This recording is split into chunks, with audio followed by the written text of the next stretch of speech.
There are three things that are known to cause relapse. Drugs, because they cause surges of dopamine, drug cues, because they affect glutamate, and stress, which causes the release of the neurohormone corticotropin releasing factor, or CRF. The theory that explains the role of stress in addiction was developed by Dr. George Koob of the Scripps Research Institute in La Jolla, California, and Dr. Michel Lemole of the University of Bordeaux in France. Koob and Lemole refer to the brain's stress system as its anti-reward system because CRF acts to counter dopamine surges.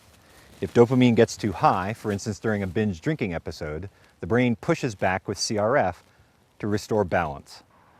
Ordinarily, the brain maintains this balance or homeostasis around a hedonic set point, much the way it maintains body temperature around the set point of 98.6 degrees Fahrenheit.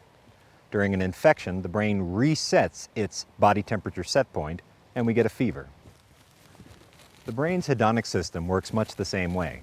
With the repeated dopamine surges of drug use, the stress system is chronically overstimulated and the brain can't maintain homeostasis. So what does the brain do?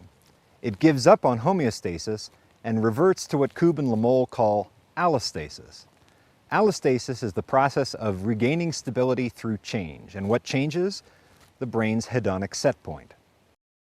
In a desperate attempt to restore balance in the face of chronic drug use, the brain resets its pleasure threshold. Balance is restored, yes, but at a cost. Normal dopamine releases from normal pleasures no longer register, and the brain's pleasure system goes flat. Psychiatrists have a word for this state of the brain. They call it anhedonia. Under severe, prolonged stress, the brain becomes unable to derive normal pleasure from normally pleasurable things.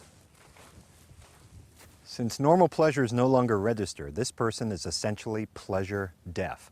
If you take them to Disneyland, everyone else has a good time, but they say, "I don't get it."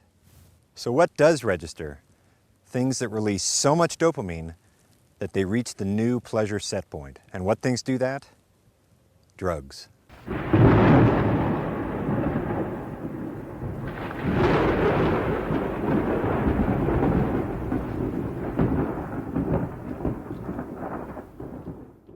These dopamine surges cause the brain to lock onto the drug.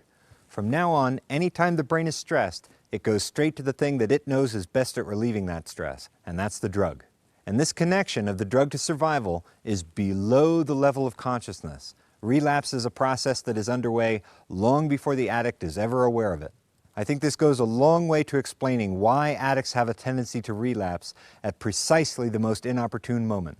The day before their court hearing, the day before the big job interview or the family reunion. It looks like the addict doesn't care about these things, but that's not what's happening. It's when they get stressed, they relapse. They don't know why, it just happens.